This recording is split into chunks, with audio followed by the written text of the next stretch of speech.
Dollar economy बनने की ओर तेजी से अग्रसर है। सक्षम प्रदेश उत्तर प्रदेश।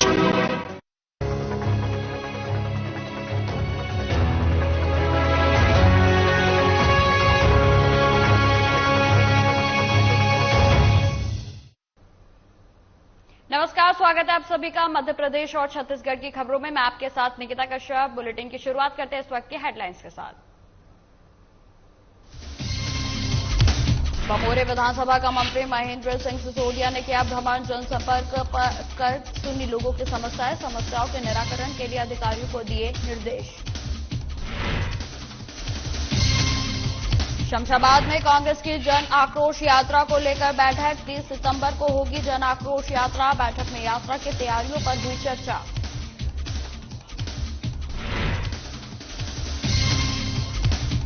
रायपुर में विधानसभा चुनाव को लेकर बीजेपी की तैयारियां तेज। 24 सितंबर को आरंभ पहुंचेगी बीजेपी की परिवर्तन यात्रा। परिवर्तन यात्रा की तैयारियों में जुटे बीजेपी कार्यकर्ता। सीहोर में विधायक ने किया निर्माण कार्यों का भूमि पूजन। ग्रामीण क्षेत्रों में किया लाखों के कार्यों का भूमि पूजन।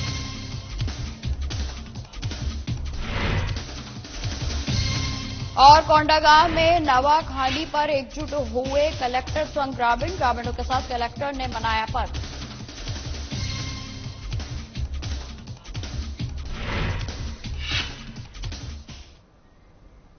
बुलेटिन की शुरुआत करते हैं। मध्य प्रदेश के मुख्यमंत्री शिवराज सिंह चौहान ने ओंकारेश्वर में आदि शंकराचार्य की 108 फीट ऊंची मूर्ति का अनावरण किया और इस दौरान बड़ी संख्या में साधु संत मौजूद रहे। वहीं आपको बता दें कि सीएम शिवराज सिंह चौहान ने उनकी परिक्रमा की और अद्वैत धाम का भी शिलान्यास तथा भूमि पूजन किया गया। वहीं आपको बताते चले कि इस पूरी दुनिया में शंकराचार्य की सबसे ऊंची यह प्रतिमा है और नर्मदा किनारे देश का चतुर्थ ज्योतिर्लिंग ओंकारेश्वर शंकराचार्य की दीक्षा स्थली है और जहां वे अपने गुरु गोविंद भगवत पाद से मिले थे और जहां पर उन्होंने 4 वर्ष रहकर उन्होंने विद्या का अध्ययन किया। वहीं आपको बताते चले कि सीएम शिवराज सिंह चौहान ने इस अवसर पर एक तस्वीर साझा करते हुए लिखा कि आचार्य शंकर के विराट स्वरूप में समर्पण। श्री शंकर भगवत पाद सनातन वैदिक संस्कृति के सर्वोच्च प्रतिमान है। जिन्हें इतिहास रच दिया, सारे संत भारत के कोने कोने से संत जब पधारे हैं।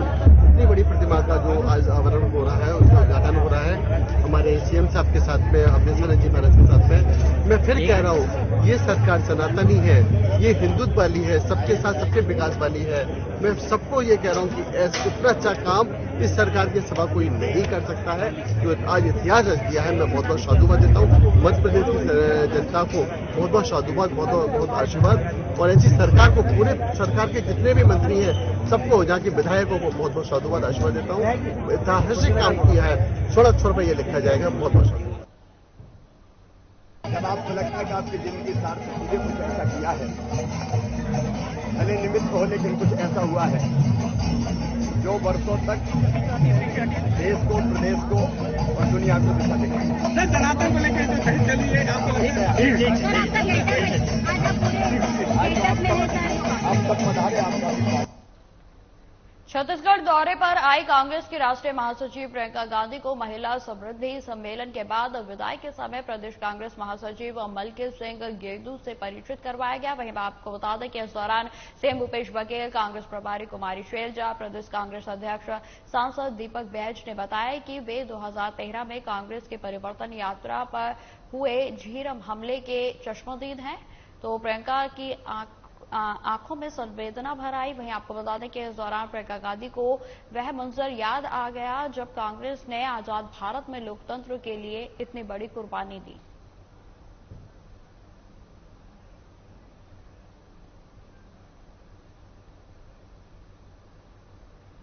खबर गुना से है, जहां ग्रामीण विकास मंत्री महेंद्र सिंह सिसोदिया ने गुरुवार को अपने गृह विधानसभा बमोरी के भ्रमण के दौरान उपस्थित नागरिकों को संबोधित किया और इस दौरान उन्होंने कहा कि विघ्नवंशक कार्यशैली से संपूर्ण बमोरी विधानसभा में अराजकता और अशांति का माहौल था, मगर अब ये शांति का टापू बन गया है। आप चाहे तो यहां के पुलिस प्रशासन से इसकी जानकारी ले सकते हैं और यहां पहले के समय कितनी शिकायतें होती थी और आज कितनी। इस दौरान आपको बता दें कि मंत्री ने कई गांवों में सघन जनसंपर्क कर लोगों की समस्याएं भी सुनी और निराकरण के लिए अधिकारियों को दिशा निर्देश भी दिए गए। साथ ही कई जगह निर्माण कार्यों में गुणवत्ता नहीं होने की शिकायत पर कार्रवाई करने की हिदायत दी।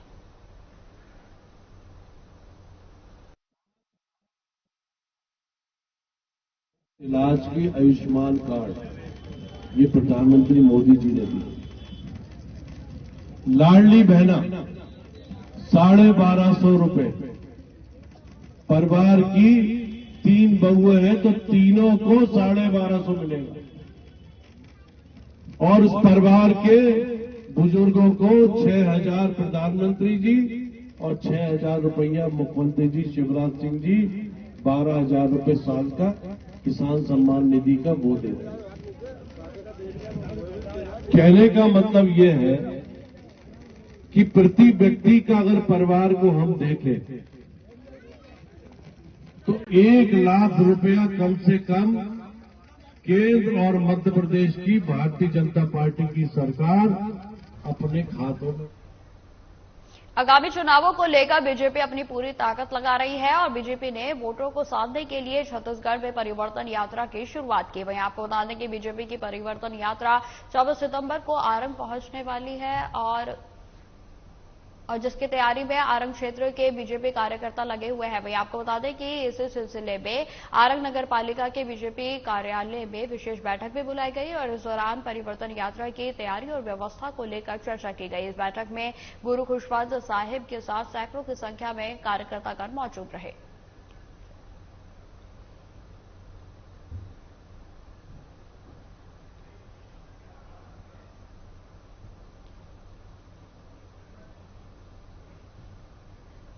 सीहोर विधानसभा में बीजेपी से विधायक सुदेश राय विधानसभा के ग्रामीण क्षेत्रों में लाखों के कार्यों का भूमि पूजन और लोकार्पण किया गया और आपको बता दें कि इस दौरान सुदेश राय ने कहा कि प्रधानमंत्री नरेंद्र मोदी और मुख्यमंत्री शिवराज सिंह चौहान के नेतृत्व वाली डबल इंजन की बीजेपी सरकार हर वर्ग के कल्याण और उत्थान के लिए लगातार कार्य कर रही है। हमारी सरकार के द्वारा विधानसभा में निरंतर विकास के कार्य किए जा रहे हैं और आगे भी इसी तरीके से कार्य होते रहेंगे। उन्होंने यह भी कहा कि मेरी विधानसभा में पिछले 10 वर्षों से जो विकास हुए हैं सब जनता के सामने हैं और विधानसभा के मतदाताओं ने जिस भरोसे और विश्वास से मुझे चुना था उस पर खरा उतरने का प्रयास मेरे द्वारा निरंतर किया जाता है और आगे भी करूंगा।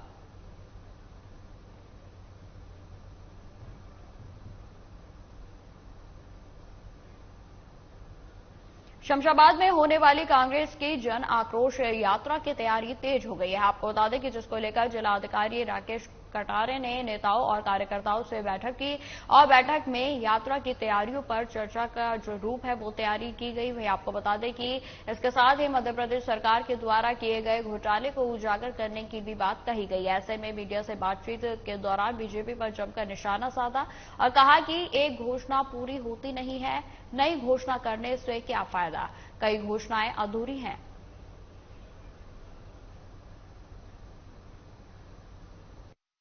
मध्य प्रदेश में 19 तारीख से कांग्रेस पार्टी द्वारा जन आक्रोश यात्राओं की शुरुआत की गई है। उसी तारतम्य में हमारे विदिशा जिले में 30 तारीख को जन आक्रोश यात्रा का प्रवेश हो रहा है और वह 2 तारीख तक हमारे जिले में पूरे प्रत्येक विधानसभा में भ्रमण करेगी। उसके हमारे जो नेतृत्व कर रहे हैं मध्य प्रदेश कांग्रेस कमेटी द्वारा नियुक्त सम्मानीय पूर्व केंद्रीय मंत्री अरुण यादव जी, वह उसका नेतृत्व करके और विदिशा जिले की यात्रा को संपन्न कराएंगे। उस संबंध में आज यहां बैठक आयोजित की गई। बस्तर विकासखंड के नगर पंचायत में विधायक लखेश्वर बघेल ने 17 करोड़ 31 लाख 26 हजार की लागत से 83 विकास कार्यों का लोकार्पण और भूमि पूजन किया, जिसमें 1 करोड़ 57 लाख 91 हजार रुपए की लागत से 14 विकास कार्यों का भूमि पूजन तथा 3,87,62,000 रुपए की लागत से 15 विकास कार्यों का भूमि पूजन और 2,54,24,000 के 48 विकास कार्यों का लोकार्पण किया गया। वहीं आपको बता दें कि अनुविभागीय अधिकारी लोक निर्माण विभाग के अंतर्गत 10,57,00,000 की लागत से 14 विकास कार्यों का भूमि पूजन किया गया है। पंचायत और ग्रामीण विकास विभाग के द्वारा 3,87,62,000 लागत के 15 विकास कार्यों का लोकार्पण किया गया और वहीं नगरीय प्रशासन व विकास के विभाग के द्वारा 2,54,24,000 रुपए की लागत से 48 विकास कार्यों का भूमि पूजन और लोकार्पण किया गया। साथ ही वन विभाग और परिक्षेत्र के द्वारा 61,49,000 रुपए के 6 विकास कार्यों का भूमि पूजन किया गया। वहीं आपको बता दें कि गांव से लेकर शहर तक के बेतहाशा विकास कार्य हुए हैं।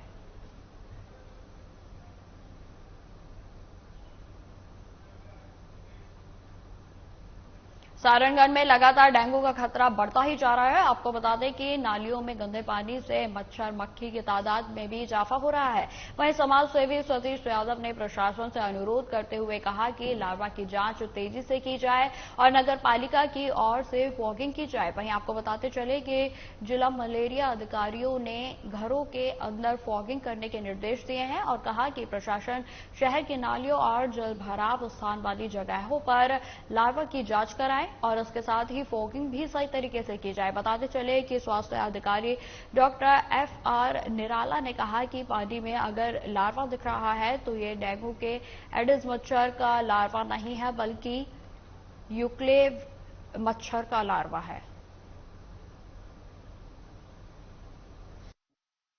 अन्यत्र रह रहे हैं और संक्रमित कहीं और जगह से हो रहे हैं, उसके बाद इस जगह में आ रहे हैं, तो उसका सोर्स जो रहता है वो जहाँ मच्छर काटता है उस जगह पर रहता है, तो उसको ज़्यादा दिक्कत नहीं है। लेकिन उसको एक बार घर विजिट करके वहाँ का घर को देखना, वहाँ किस प्रकार की परिस्थितियाँ हैं, कहीं साफ पानी जमा तो नहीं। इसको डेंगू की समस्या मेरे पिताजी को थी, उसके कारण बुखार के कारण उनको चक्कर आ गया, वो गिर गए।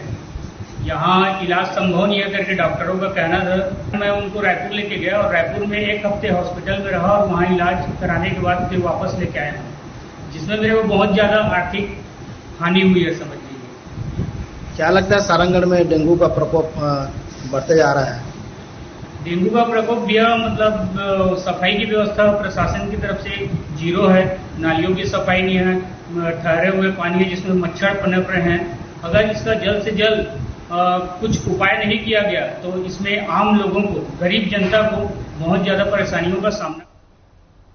कबीरधाम पुलिस अधीक्षक डॉक्टर अभिषेक पल्लव ने जिले के यातायात के बढ़ते दबाव को कम करने और वाहन दुर्घटनाओं पर अंकुश लगाने के लिए जिले के यातायात शाखा प्रभारी और थाना प्रभारियों को निर्देशित किया है और जिस पर विशेष अभियान चलाकर लगातार जागरूकता के साथ लापरवाही पूर्वक वाहन चलाने वाले वाहन चालकों पर मोटर व्हीकल एक्ट के तहत चलानी कार्रवाई भी की जा रही है। वहीं कार्रवाई के दौरान लापरवाही पूर्वक नशे के हालत में बिना ड्राइविंग लाइसेंस के वाहन चलाते 24 वाहन चालक पकड़े गए।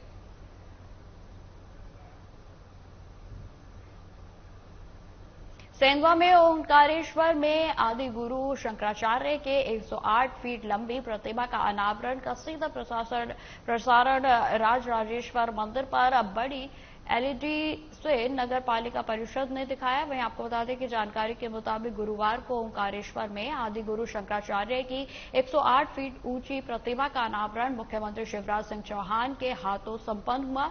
कार्यक्रम का सीधा प्रसारण नगर पालिका प्राचीन राजराजेश्वर मंदिर पर दिखाया गया। वहीं आपको बताते चले कि प्रतिमा का अनावरण के साक्षी बने नपा अध्यक्ष बसंती बाई यादव, उपाध्यक्ष मोहन जोशी, CMO मधु चौधरी, राजेश मिश्रा, दयानंद पाटीदार मौजूद रहे।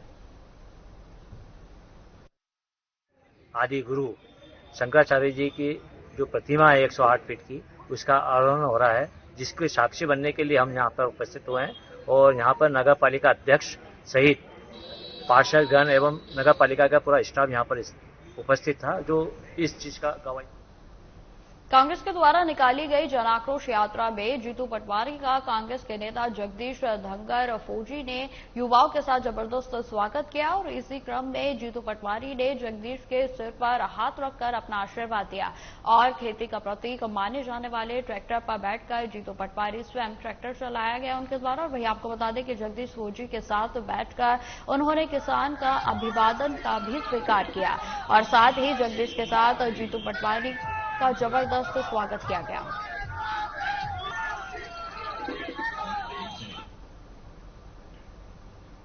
खबर गुना से है, जहां अस्पताल के ऑपरेशन थिएटर में डॉक्टरों ने महिला को ऑपरेशन करने से मना कर दिया और उससे पहले पैसे मांग करने लगे। वहीं आपको बता दें कि महिला का कहना है कि उसे 10,000 में ऑपरेशन करने का बोला गया था, लेकिन ऑपरेशन थिएटर में जाने के बाद डॉक्टर उससे 30,000 की मांग करने लगे और जब उसके परिजनों ने देने से में असमर्थ अपने आप को बताया तो डॉक्टर इलाज करने से उनके द्वारा मना कर दिया गया और इससे गुस्साए परिवार वालों ने अस्पताल में हंगामा कर दिया। वहीं आपको बता दें कि पुलिस चौकी पर बैठकर महिला के परिवार वाले डॉक्टर और स्टाफ पर कार्रवाई की मांग कर रहे हैं।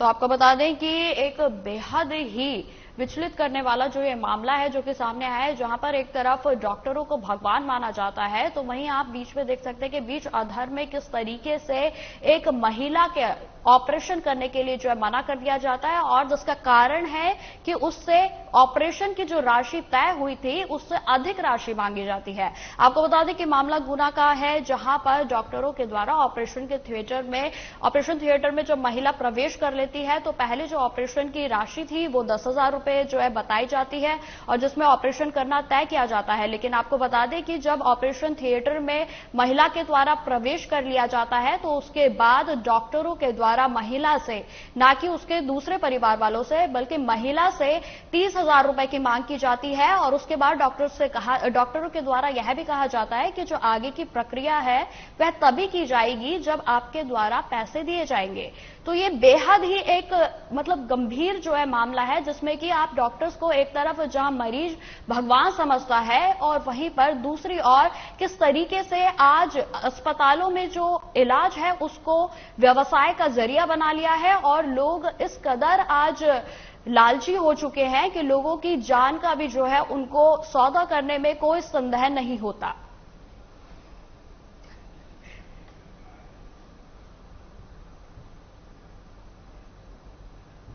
कोंडागांव जिले के कलेक्टर दीपक सोनी ने सहपरिवार बस्तर क्षेत्र का पर्व नवाखानी पर मक्का प्रसंस्करण उद्योग में रीति रिवाज के साथ मिलकर पर्व मनाया। वहीं आपको बता दें कि कलेक्टर दीपक सोनी ने ग्रामीणों के संग मां नंदेश्वरी मक्का प्रोसेसिंग इकाई में नवाखानी उत्सव मनाया गया और सभी ने क्षेत्र में शांति खुशहाली की प्रार्थना करते हुए नई फसल की पूजा करते हुए नई फसल का प्रसाद ग्रहण किया। और इस दौरान कलेक्टर ने नवाखानी के साथ ग्रामीणों को नए परिधान देकर सम्मानित किया। इस अवसर पर ग्राम के गायता, पुजारी, सरपंच, डिप्टी कलेक्टर उपस्थित रहे।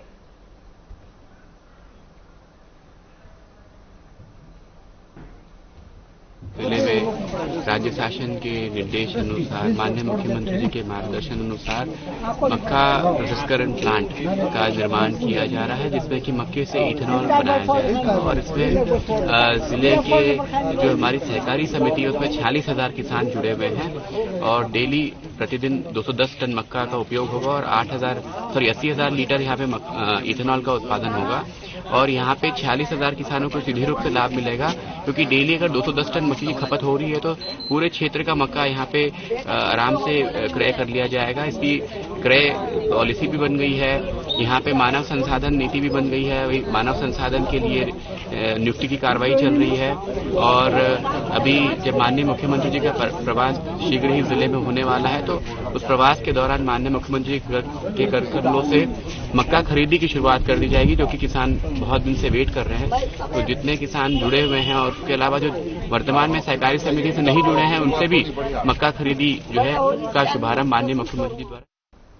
मंदसौर के सांवेर में जन आशीर्वाद यात्रा से लौटते वक्त बस और मोटरसाइकिल की टक्कर हो गई और हादसे में 2 युवक गंभीर रूप से घायल हो गए। वहीं आपको बता दें कि 3 लोगों को मामूली चोटें भी आई हैं। बताया जा रहा है कि बस वाले की मनमानी के चलते यह हादसा हुआ है और हादसे के दौरान बस में लगभग 35 यात्री सवार थे। वहीं आपको बताते चले कि हादसे के बाद बस चालक मौके से फरार हो गया।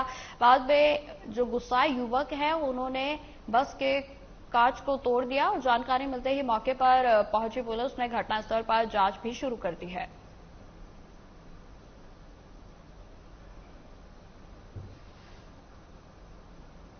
कबीरधाम जिले के थाना बोल्डा क्षेत्र में अपराध पर अंकुश लगाने के लिए वैधानिक कार्रवाई की जा रही है। वहीं आपको बता दें कि इसी कड़ी में मुखबिर की सूचना पर पुलिस ने ग्राम बांधा टोला और ग्राम बेगा टोला से 2 आरोपियों को गिरफ्तार किया है। दोनों व्यक्ति अवैध रूप से हाथ भट्टी से बना हुआ महुआ शराब जो है वो बिक्री कर रहे थे और दोनों आरोपियों के विरुद्ध आबकारी एक्ट के तहत अपराध पंजीबद्ध कर गिरफ्तार कर न्यायालय में पेश कर दिया गया है।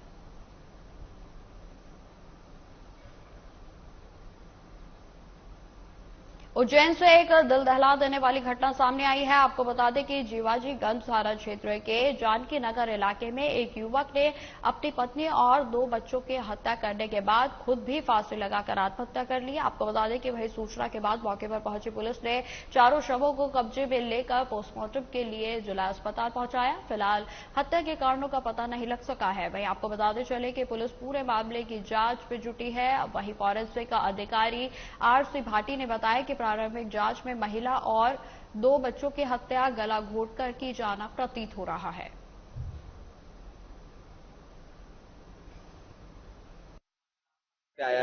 उसने बोला कि वो मनोज भाई दरवाजा कुछ नहीं खोल रहे हैं। तो फिर हम मेरे मामा जी ने बुलाया कि वो दरवाजा नहीं खोल रहे। तो आज देखो तो हमने मतलब दरवाजा देखा, आवाज भी लगाई, उनने सुना कुछ भी नहीं। फिर हमने एकदम से दरवाजा के बाद दरवाजा खुला। दरवाजा खुलने के बाद फिर हम अंदर गए तो 2 जने के तो मुंह में से झाग आ रहा, न बच्चे तो कम्बल से ढकी हुई है, न उनने मनोज भाई ने तो फांसी लगा ली थी। क्या करते थे, काय का काम करते थे? ये मतलब ये खिलौना वगैरह बेचते थे गढ़कालिका पे, न अच्छा कमाते वमाते थे। कुछ लड़े झगड़ा वगैरह कुछ भी नहीं था। कुछ भी कर्जा ये हमारे को तो मालूम ही नहीं कि कर्जा था कि नहीं था। पहले रह रहा है? 3-4 महीने हो गए इनको रहते। थाना जीवाजीगंज के अंतर्गत सूचना प्राप्त हुई थी, जिस पर घटनास्थल पहुंचकर घटनास्थल का अति सूक्ष्मतापूर्वक निरीक्षण किया गया। घटनास्थल मकान के कमरे में 300 फर्श पर लेटी हुई स्थिति में थी और 100 लटका हुआ मिला था। घटनास्थल का अति सूक्ष्मतापूर्वक निरीक्षण करने पर वहां पाए गए भौतिक एवं पारिजन्य साक्ष्यों के आधार पर प्रथम दृष्टया जो मृतकों के शव लेटी हुई स्थिति में है, उन पे पाए गए पारिजन्य साक्ष्यों के आधार पर उनकी मृत्यु स्ट्रेंगुलेट से होना प्रतीत होता है। और जो एक पुरुष का शव लटका है, वहां पाए गए भौतिक एवं पारिजन्य साक्ष्यों के आधार पर प्रथम दृष्टया उसकी मृत्यु फांसी से होना प्रतीत होती है। फिर भी मृत्यु का स्पष्ट कारण जानने के लिए चारों शवों को पीएम के लिए भेजा गया। जो भी स्पष्ट कारण पता चलने के बाद अग्रिम कार्रवाई की जाएगी। अभी आज हमें लगभग 11:15 बजे के लगभग सूचना मिली कि जीवाजीगंज थाना क्षेत्र के अंतर्गत महावीर नगर कॉलोनी में एक घर में 4 लोगों की लाश है। बैडमिंटन एवं टेबल टेनिस और मिनी इंडोर स्टेडियम का औचक निरीक्षण किया गया। निरीक्षण में रायपुर महापौर एजाज डेबा, विधायक उपाध्याय और MIG सदस्य सहित छत्तीसगढ़ के धमतरी जिले में 23वीं राज्य स्तरीय शालेय क्रीड़ा प्रतियोगिता का शुभारंभ किया गया। वहीं आपको बता दें कि 24 सितंबर तक चलने वाली इस प्रतियोगिता के तहत एकलव्य खेल मैदान में नेटबॉल और नगर निगम के सामुदायिक भवन में कुश्ती की प्रतियोगिताएं जारी हैं। वहीं आपको बताते चले कि इसमें 5 संभाग में के 760 खिलाड़ी शामिल हो रहे हैं और इसके अलावा 150 ऑफिशियल भी शामिल है। वहीं आपको बताते चले कि सभी खिलाड़ियों के रुकने की व्यवस्था 6 स्कूल और 2 भवन में की गई है। और ऐसे में जिला शिक्षा अधिकारी ब्रजेश वाजपेयी ने बताया कि प्रतियोगिता एकलव्य खेल मैदान में हो रही है। हालांकि बारिश की वजह से खेल बाधित हो गया। आज यहाँ पे 23वीं राज्य स्तरीय क्रीड़ा प्रतियोगिता चालू हो रही है, जिसमें कि 5 जोन जो हमारे 5 संभाग हैं, उन 5 संभाग से करीब 760 खिलाड़ी भाग ले रहे हैं और 100 ऑफिशियल्स हैं। यहाँ पे नेटबॉल और कुश्ती 2 खेल होंगे और जिसकी व्यवस्था एक सामुदायिक भवन में हमारी कुश्ती की प्रतियोगिता होगी और यहाँ पे इस मैदान पर नेटबॉल की प्रतियोगिता होगी। हम लोगों ने ये व्यवस्था की है कि हमारे यहाँ पे जो 5 अलग अलग प्राइवेट स्कूल हैं और मंगल भवन है, वहाँ पे बच्चों के ठहरने की अलग अलग जगह की व्यवस्था की गई है और बच्चों की जो खाने की व्यवस्था रहती है वो संभाग के लोग खुद ही अपने मैस लाते हैं और उन लोगों का वो खाने का खुद का रहता है और बाकी हमारे द्वारा यहाँ पे चिकित्सा की व्यवस्था है, चिकित्सक लोग यहाँ उपस्थित हैं और जितने भी खेल मैदान है और जो रुकने की जगह है वहाँ पे पुलिस की व्यवस्था भी है और पेयजल की और बाकी जो रुकने की सोने की व्यवस्था है उसमें सब अच्छी व्यवस्था की गई है, सभी लोग खुश हैं। आज जिला शिक्षा विभाग के द्वारा 23वें राज्य स्तरीय शालेय क्रीड़ा प्रतियोगिता का आयोजन यहाँ पे किया गया है, जिसमें कुश्ती और नेटबॉल को प्राथमिकता दी गई है। आप देखेंगे यहाँ पे सभी संभाग के लोग आए हुए हैं और अपनी प्रतिभा को दिखाने के लिए यहाँ पे उपस्थित हुए। कुश्ती के खेल के बारे में मैं बताना चाहता हूँ कि कुश्ती का खेल धीरे धीरे पूरे विलुप्त होते जा रहा था, जिसे सहेजने का काम हमारे छत्तीसगढ़ के सम्माननीय छत्तीसगढ़िया मुख्यमंत्री भूपेश बघेल जी ने किया है। चाहे वो छत्तीसगढ़िया ओलंपिक 2023 में। फिलहाल इस बुलेटिन में इतना ही। खबरों की और भी जानकारी के लिए बने रहे हमारे साथ। नमस्कार।